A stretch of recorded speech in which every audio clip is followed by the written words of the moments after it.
ಎಲ್ಲರಿಗೂ ನಮಸ್ಕಾರ ಸ್ನೇಹಿತರೆ. ನಾನಿವತ್ತು ನಮ್ಮ ದಾಸವಾಳ ಗಿಡದಲ್ಲಿ ಎಷ್ಟೊಂದು ಹೂವು ಬಂದಿದೆ ಅಂತ ನಿಮಗೆ ತೋರಿಸ್ತಾ ಇದ್ದೀನಿ. ನೋಡಿ ಯಾವ ರೀತಿ ಬಂದಿದ್ದಾವೆ ಅಂತ.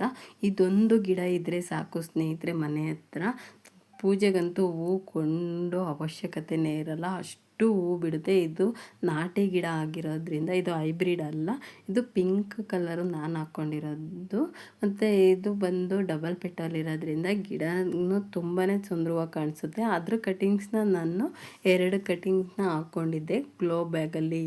ಯಾವ ರೀತಿ ಬರ್ತದೆ ಹೂವು ಕೂಡ ಗ್ಲೋ ಬ್ಯಾಗಲ್ಲಿ ಇದೇ ರೀತಿ ಬರ್ತದೆ. ನೆಲದ ಮೇಲೆ ಹಾಕಿದ್ರೆ ಯಾವ ರೀತಿ ಬರ್ತದೋ ಗ್ಲೋ ಬ್ಯಾಗಲ್ಲೂ ಕೂಡ ಅಷ್ಟೇ ಚೆನ್ನಾಗಿ ಹೂವು ಬರ್ತದೆ ಸ್ನೇಹಿತರೆ. 2 ಗಿಡ ಮಾತ್ರ ನಾನು ಹಾಕ್ಕೊಂಡಿದ್ದೆ, ಇರಲಿ ಯಾವುದಕ್ಕೂ ಗಿಡ ಹೇಗೆ ಬರುತ್ತೆ ಅಂತ ನೋಡೋದಕ್ಕಾದರೂ ಹೂವು ಚೆನ್ನಾಗಿ ಬರ್ತದಾ ಇಲ್ವಾ ಅಂತ ಅಂದ್ಬಿಟ್ಟು. ಆದರೆ ನೆಲದ ಮೇಲೆ ಹೇಗೆ ಬಿಡುತ್ತೋ ಹೂವು, ಗ್ಲೋ ಬ್ಯಾಗಲ್ಲೂ ಕೂಡ ಅಷ್ಟೇ ಚೆನ್ನಾಗಿ ಹೂವು ಬರ್ತಾಯಿದೆ. ಇಲ್ಲಿ ಬಂದರೆ ಒಂದು ರೆಡ್ ಕಲರ್ ಇದನ್ನು ಕೂಡ ನಾನು ಕಟಿಂಗ್ಸಿಂದನೇ ಹಾಕ್ಕೊಂಡಿರುವಂತಹ ಗಿಡ. ಇದು ಯಾವುದೇ ಹೈಬ್ರಿಡ್ ಅಲ್ಲ ಸ್ನೇಹಿತರೆ, ಇದು ನಾಟಿ ಗಿಡ. ನಾನು ಯಾರೋ ಮನೆ ಹತ್ರ ಹಾಕಿರೋದನ್ನ ಕಡ್ಡಿನ ಕಟ್ ಮಾಡ್ಕೊಂಡು ಬಂದು ಹಾಕ್ಕೊಂಡಿದ್ದೆ. ಅದು ಕೂಡ ಎಷ್ಟು ಚೆನ್ನಾಗಿ ಬಂದಿದೆ ಅಂತಂದರೆ, ಗಿಡದಲ್ಲಿ ಮಾತ್ರ ಹೂವು ಯಾವಾಗಲೂ ದಿನ ಡೈಲಿ ಒಂದು 6-7 ಬಿಟ್ಟಿರುತ್ತೆ. ಇವತ್ತು ಒಂದು 3 ಏನೋ ಇದೆ ಅಷ್ಟೇ ಸ್ನೇಹಿತರೆ. ಅದ್ರ ಕಡ್ಡಿನ ನಾನು ಇನ್ನೂ 2 ಎಕ್ಸ್ಟ್ರಾ ಹಾಕ್ಕೊಂಡಿದ್ದೀನಿ. ಇದನ್ನು ಸಸಿನ ಹೆಚ್ಚಿಸ್ಕೋಬೇಕು, ಇದು ಹೂವು ತುಂಬಾ ಚೆನ್ನಾಗಿದೆ ಅಂತ ಹೇಳ್ಬಿಟ್ಟು ಅದ್ರ ಕಡ್ಡಿನೂ ಕೂಡ 2 ಹಾಕ್ಕೊಂಡಿದೆ. ಅದು ನೋಡಿ ಎಷ್ಟು ಚೆನ್ನಾಗಿ ಬಂದಿದ್ದಾವೆ ಗಿಡಗಳ ಹೊಡೆದು. ಎಲೆ ಅಂತೂ ತುಂಬಾ ಚೆನ್ನಾಗಿ ಬಂದಿದೆ. ಅದರಲ್ಲೂ ಕೂಡ ಮೊಗ್ಗು ಆಗ್ತಾಯಿದೆ. ಆ ಕಟ್ಟಿಂಗ್ಸ್ ಗಿಡದಲ್ಲೂ ಕೂಡ ಮೊಗ್ಗುಗಳು ಆಗ್ತಾ ಇದ್ದಾವೆ. ಕಟಿಂಗ್ಸು ಕೂಡ ಹಾಳಾಗಿಲ್ಲ. ತುಂಬ ಸಣ್ಣ ಕಡ್ಡಿನೇ ನಾನು ಕಟ್ ಮಾಡಿ ಹಾಕ್ಕೊಂಡಿದ್ದೆ, ನೋಡೋಣ ಬರುತ್ತಾ ಬರಲ್ವಾ ಅಂತೇಳ್ಬಿಟ್ಟು. ಗಿಡಗಳು ಮಾತ್ರ ಕಟಿಂಗ್ಸಲ್ಲೂ ಕೂಡ ಅಷ್ಟೇ ಚೆನ್ನಾಗಿ ಬಂದಿದೆ ಸ್ನೇಹಿತರೆ. ಇವತ್ತಿನ ವಿಡಿಯೋದಲ್ಲಿ ನಾನು ಯಾವ ಫರ್ಟಿಲೈಸರ್ನ ಹಾಕ್ತಾಯಿದ್ದೀನಿ ಅಂತ ತೋರಿಸ್ತೀನಿ ಸ್ನೇಹಿತರೆ. ಅದಕ್ಕಿಂತ ಮುಂಚೆ ಯಾರೆಲ್ಲ ವಿಡಿಯೋ ನೋಡ್ತಾ ಇದ್ದೀರಾ ದಯವಿಟ್ಟು ಸಬ್ಸ್ಕ್ರೈಬ್ ಮಾಡ್ಕೊಳ್ಳಿ. ವಿಡಿಯೋ ಇಷ್ಟ ಆಯಿತು ಅಂದರೆ ಲೈಕ್ ಕೊಟ್ಟು ಶೇರ್ ಮಾಡಿ ಸ್ನೇಹಿತರೆ. ಬನ್ನಿ ನೋಡ್ಕೊಂಡು ಬರೋಣ ಯಾವ ರೀತಿ ನಮ್ಮ ಗಾರ್ಡನ್ನಲ್ಲಿರುವಂತಹ ಗಿಡಗಳ ಬೆಳವಣಿಗೆ ಹೇಗಿದೆ, ಮತ್ತು ಅವಕ್ಕೆ ನಾನು ಇವತ್ತು ಫರ್ಟಿಲೈಸರ್ನ ಕೊಡೋದನ್ನ ವಿಡಿಯೋ ಮಾಡ್ತಾಯಿದ್ದೀನಿ. ನೋಡಿ ಎಷ್ಟು ಚೆನ್ನಾಗಿ ಬಂದಿದೆ. ಇದೊಂದು ರೋಸ್ ಅಂತೂ ನನಗಂತೂ ತುಂಬಾ ಹೂವು ಬರ್ತಾನೆ ಇದೆ. ಗಿಡ ಕಟ್ ಮಾಡಿದ್ರೂ ಕೂಡ ಗಿಡ ಹೊಡೆದಾಗೆಲ್ಲ ಹೂವು ಬರ್ತಾನೆ ಇರ್ತದೆ. ಇದೊಂದು ರೋಸ್ ಇದ್ದರೆ ಸಾಕು, ತುಂಬ ಚೆನ್ನಾಗಿರುತ್ತೆ. ನನಗಂತೂ ಹೂವು ಕೀಳೋದಕ್ಕೆ ಮನಸ್ಸಿಲ್ಲ, ಅದಕ್ಕೆ ಅದರಲ್ಲಿ ಹಾಗೆ ಬಿಟ್ಬಿಡ್ತೀನಿ. ನಾನು ಹೂವನ್ನ ಕೀಳೋದೇ ಇಲ್ಲ ಇದೊಂದು ಗಿಡದಲ್ಲಿ. ಯಾಕೆಂದರೆ ಅದು ನೋಡ್ತಾಯಿದ್ರೆ ಗಿಡನ ಹೂವು ಕೀಳೋಕ್ಕೆ ಮನಸ್ಸೇ ಬರೋದಿಲ್ಲ ಸ್ನೇಹಿತರೆ, ಅಷ್ಟು ಚೆನ್ನಾಗಿದೆ. ಗಿಡನೂ ತುಂಬಾ ಚೆನ್ನಾಗಿದೆ, ಹೂವು ಕೂಡ ತುಂಬ ಚೆನ್ನಾಗಿ ಕಾಣಿಸುತ್ತೆ ವೈಟ್ ಕಲರ್ ಇರೋದ್ರಿಂದ. ನೋಡಿ ಗಿಡಗಳೆಲ್ಲ ತುಂಬಾ ಚೆನ್ನಾಗಿ ಬರ್ತಾ ಇದ್ದಾವೆ. ಇವತ್ತು ಸ್ವಲ್ಪ ಬಿಸಿಲು ಇರೋದ್ರಿಂದ ಒಂದು 3 ಡೇಸಿಂದ ಮಳೆ ಇಲ್ಲ. ಮಳೆ ಬಂದಾಗ ಫರ್ಟಿಲೈಸರ್ ಹಾಕ್ಬಾರ್ದು.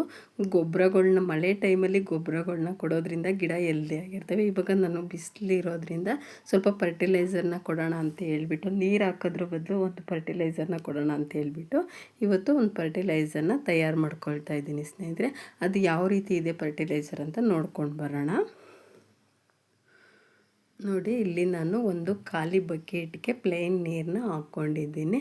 ಒಂದು 5 ಲೀಟರಷ್ಟು ನೀರಿದೆ ಸ್ನೇಹಿತರೆ. ಹಾಗೆ ನಾನು ದೋಸೆಗೆ ಯೂಸ್ ಮಾಡುವಂತಹ ಹಿಟ್ಟನ್ನು ಕೂಡ ಇಲ್ಲಿ ಎತ್ತಿಟ್ಕೊಂಡಿದ್ದೀನಿ. ಇದನ್ನು ನಾನು ಒಂದು 3 ಡೇಸು ಹೊರಗಡೆ ಫ್ರಿಡ್ಜಲ್ಲಿ ಇಟ್ಟಿರಲಿಲ್ಲ, ಹೊರಗಡೆನೇ ಇಟ್ಟಿದ್ದೆ ನಾನು ಯೂಸ್ ಮಾಡಿಬಿಟ್ಟು. ಇದನ್ನು ನಾನು ಗಿಡಗಳ್ಗೆ ಹಾಕಬೇಕು ಅಂತಲೇ ಒಂದು ಬಟ್ಲಲ್ಲಿ ಚಿಕ್ಕ ಬಟ್ಲಲ್ಲಿ ಒಂದು ಬಟ್ಲನ್ನು ನಾನು ಎತ್ತಿಟ್ಕೊಂಡಿದ್ದೆ.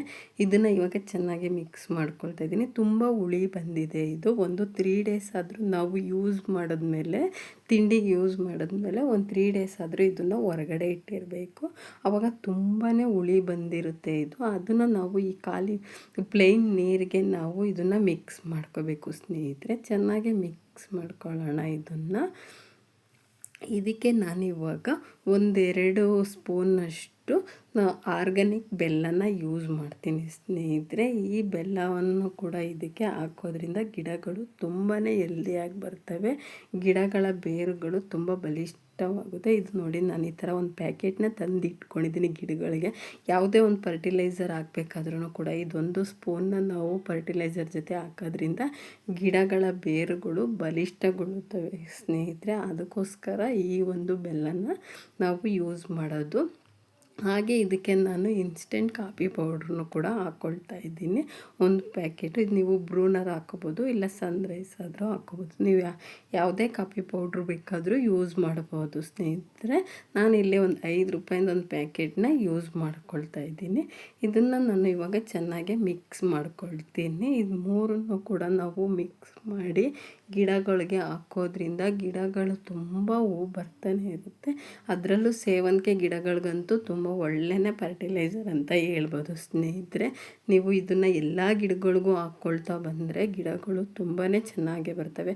ನಾವು ಒಂದು ತಿಂಗಳಿಗೂ 2 ಸಲ ಆದರೂ ಅಥವಾ 3 ಸಲನಾದರೂ ನಾವು ಇಡ್ಲಿ ದೋಸೆ ಮಾಡ್ತಾನೆ ಇರ್ತೀವಿ. ಆವಾಗ ನಾವು 1 ತಿಂಗ್ಳಿಗೆ 1 ಸಾರಿ ಆದರೂ ಈ ಒಂದು ಫರ್ಟಿಲೈಸರ್ನ ಆ ಹಿಟ್ಟನ್ನು ಎತ್ತಿಟ್ಕೊಂಡು ಈ ರೀತಿ ಫರ್ಟಿಲೈಸರ್ನ ಮಾಡಿ ಗಿಡಗಳಿಗೆ ಹಾಕೋದ್ರಿಂದ ಗಿಡಗಳಂತೂ ತುಂಬಾ ಹೆಲ್ದಿಯಾಗಿ ಇರ್ತವೆ ಸ್ನೇಹಿತರೆ. ಯಾವ ಗಿಡನೂ ಕೂಡ ಹಾಳಾಗೋದಿಲ್ಲ.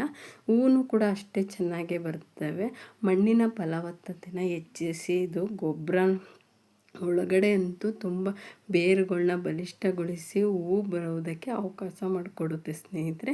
ಗಿಡನೂ ತುಂಬ ಚೆನ್ನಾಗೇ ಬರುತ್ತೆ ಸ್ನೇಹಿತರೆ ಈ ಒಂದು ಫರ್ಟಿಲೈಸರ್ನ ಕೊಡೋದ್ರಿಂದ. ನೋಡಿದ್ರಲ್ಲ ಸ್ನೇಹಿತರೆ, ಇವತ್ತಿನ ವಿಡಿಯೋ ಎಲ್ರಿಗೂ ಇಷ್ಟ ಆಗಿದೆ ಅಂದ್ಕೊಳ್ತೀನಿ. ವಿಡಿಯೋ ಇಷ್ಟ ಆಗಿದರೆ ಪ್ಲೀಸ್ ಲೈಕ್ ಕೊಡಿ, ಶೇರ್ ಮಾಡಿ, ಕಮೆಂಟ್ ಮಾಡಿ.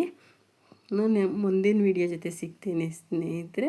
ಹೊಸಬ್ರು ಯಾರಾದರೂ ವಿಡಿಯೋ ನೋಡ್ತಾ ಇದ್ದರೆ ಪ್ಲೀಸ್ ದಯವಿಟ್ಟು ಸಬ್ಸ್ಕ್ರೈಬ್ ಮಾಡ್ಕೊಳ್ಳಿ.